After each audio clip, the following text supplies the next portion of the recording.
know you say you know me well, but these days I don't even know myself. No, I always thought I'd be with someone else. Iya. Mbak sebelumnya namanya siapa? Mbak Isti. Ya. Boleh ganggu waktunya sebentar ya Mbak? Sebelumnya, iya. Sebelumnya pernah dengar kata manajemen nggak? Manajemen.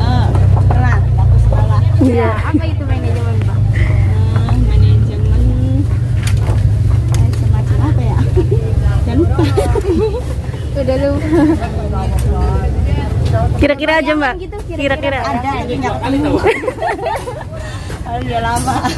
Iya. Kayak kesian karena lain baik. Oh ya udah makasih ya Mbak. Oke. Udah. Pernah dengar kata manajemen nggak Mbak? Pernah. Pernah. Kalau boleh tahu apa itu manajemen? Nggak apa-apa Mbak, yang ada otak aja. Jakarta. Oh. Ini nih. Apa Mbak? Manajemen. Istilahnya manajemen, artinya. Mungkin ya. Nggak tahu. Nggak terlintas sedikit pun. Iya. Ya udah. Makasih ya Mbak. Permisi. Iya Mbak, bisa ya bantu? Mbak mohon maaf minta ganggu waktunya sebentar ya. Apa-apa. Mbak dengan siapa namanya? Lala. Lala ya. Saya mau nanya, Mbak pernah dengar kata manajemen nggak ya? Pernah. Pernah. Menurut Mbak manajemen itu apa sih? Apa ya? Besar saya ngapa kan nggak ya? Iya. Manajemen itu kayak pernah dengar kayak manajemen kayak ada atasan atau enggak cara-cara suatu organisasi untuk mencapai tujuan yang mereka mau gitu. Oke. Ya udah makasih ya Mbak. Iya Mbak. Manajemen itu sendiri adalah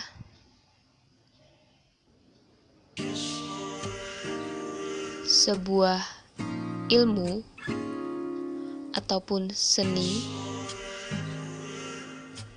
yang melakukan fungsi manajemen sebagai berikut. P O A C, yakni perencanaan, pengorganisasian, eksekusi, dan juga melakukan pengawasan. POAC ini mengelola sebuah sumber daya.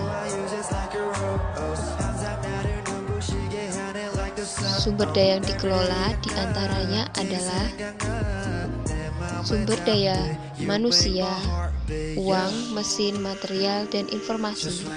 POAC ini mengelola sumber daya secara efektif dan juga efisien. Efektif berkaitan dengan tujuan, dan efisien berkaitan dengan sumber daya.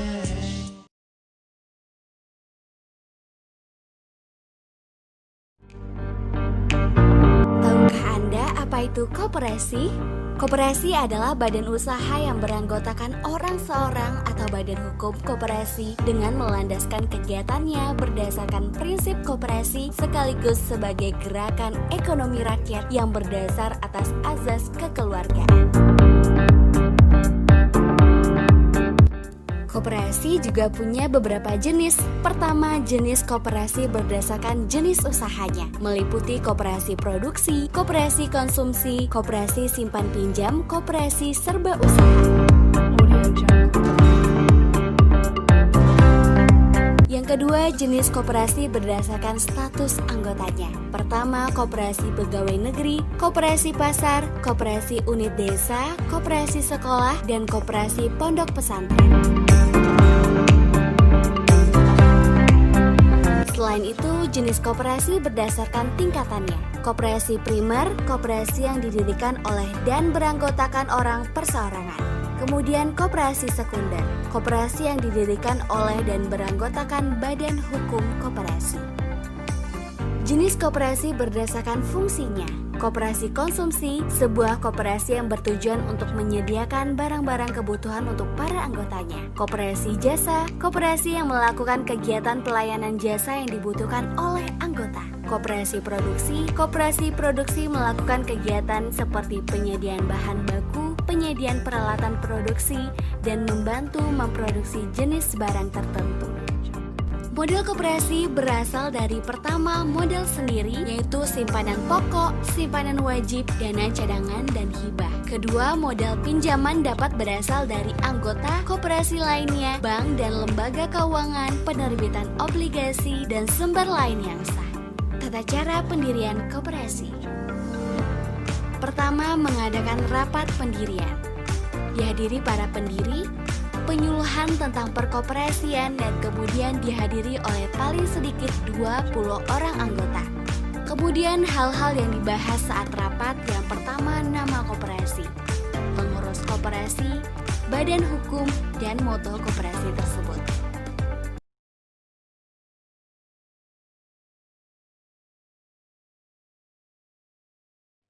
Selamat siang, Pak. Ya, siang. Dengan siapa? Dengan Wahyu. Boleh minta waktunya sebentar? Boleh, silakan. Bapak kan pernah dengar nggak kata UMKM itu apa?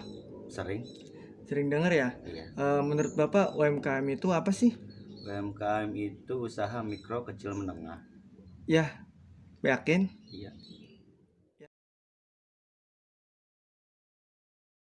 UMKM terdiri dari 3 kata pembentuk, yakni usaha mikro, kecil, dan menengah.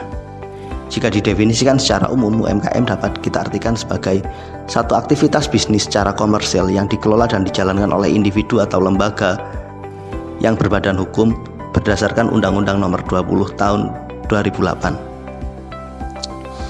Kriteria UMKM. Seperti yang sudah dijelaskan sebelumnya bahwa UMKM terdiri dari 3 pembentuk kata, yakni usaha kecil, usaha mikro, dan usaha menengah.